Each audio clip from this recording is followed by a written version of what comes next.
മിശിഹായിൽ പ്രിയ സഹോദരീ സഹോദരങ്ങളെ, യേശുവിലൂടെ, യേശുവെന്ന സത്യത്തിലൂടെ, യേശുവെന്ന വഴിയിലൂടെ നിത്യജീവനിലേക്ക് പ്രവേശിക്കുവാൻ വേണ്ടി ദൈവം വിളിച്ച വ്യക്തികളാണ് നാം ഓരോരുത്തരും.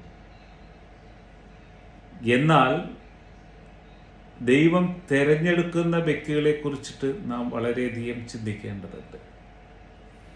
കർത്താവ് നമ്മൾക്ക് ആ നിത്യജീവനിലേക്ക് പ്രവേശിക്കുവാനുള്ള അവസരങ്ങൾ നമുക്ക് തൻ്റെ പുത്രനായ യേശുവിലൂടെ നമുക്ക് കരസ്ഥമാക്കുവാൻ അവസരം നൽകിയപ്പോഴും ഇന്നും നമ്മുടെ കർത്താവ് സ്ഥാപിച്ച സഭയ്ക്കെതിരെ പ്രവർത്തിക്കുന്ന സഭ അധികാരികളെയെല്ലാം നാം കാണുമ്പോൾ മനസ്സിലാക്കുക, പ്രലോഭനങ്ങൾ അവരിൽ വന്നു വീണ് ദൈവത്തിൻ്റെ സ്വർഗീയ രാജ്യത്തിലേക്ക് പ്രവേശിക്കാനുള്ള അവസരങ്ങൾ അവർ നഷ്ടപ്പെടുത്തുകയും അതോടൊപ്പം തന്നെ അവരെ അനുകരിക്കുവാൻ വേണ്ടി ശ്രമിക്കുന്നവരായ പലരും ദുഷ്പ്രേരണയാൽ നശിക്കുകയും ചെയ്യുന്നു.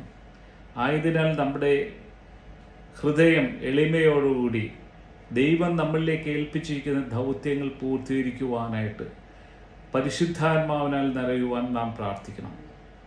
ആ പരിശുദ്ധാത്മാവ് ഉണ്ടെങ്കിൽ മാത്രമേ ഈ ലോകത്തിലെ പ്രലോഭനങ്ങളിൽ നിന്നും നമ്മൾക്ക് മറികടക്കുവാൻ സാധ്യമാകൂ.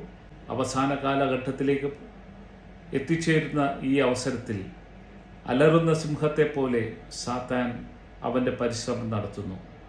എന്നാൽ പരിശുദ്ധാത്മാവ് നിറഞ്ഞ ദൈവമക്കൾക്ക് അതിൻ്റെ ജ്ഞാനം ലഭിക്കുന്നത് കൊണ്ട് അവർ ആ പ്രലോഭനങ്ങളിൽ നിന്ന് അകന്നു മാറുവാൻ സാധിക്കുന്നു. തീർച്ചയായിട്ടും കർത്താവായ യേശു തൻ്റെ ശിഷ്യരെ പഠിപ്പിച്ച പ്രാർത്ഥനയാണ് സ്വർഗസ്ഥനായ ഞങ്ങളുടെ പിതാവേ എന്നുള്ളത്. ആ പ്രാർത്ഥനയിൽ എല്ലാം അടങ്ങിയിരിക്കുന്നു. അത് മനസ്സിലാക്കുവാനായിട്ട്, ദൈവത്തിനോടൊത്ത് മുന്നോട്ട് ജീവിക്കുവാനായിട്ട്, നിത്യസമ്മാനം ലഭിക്കുവാനായിട്ട് വേണ്ടി നമുക്ക് പരിശ്രമിക്കാം. അതിനായിട്ട് നാം ഓരോരുത്തരും ദൈവം സ്ഥാപിച്ച തിരുസഭയോട് ചേർന്നുകൊണ്ട് തിരുസഭയിൽ നിന്ന് നമുക്ക് ലഭിക്കുന്ന കൂദാശകൾ സ്വീകരിച്ചുകൊണ്ട് യഥാർത്ഥത്തിലുള്ള ദൈവത്തെ ആരാധിക്കുവാൻ വേണ്ടി ശ്രമിക്കാം. അതിനുള്ള കൃപകൾ നമുക്ക് ലഭിക്കട്ടെ എന്ന് പ്രാർത്ഥിക്കാം.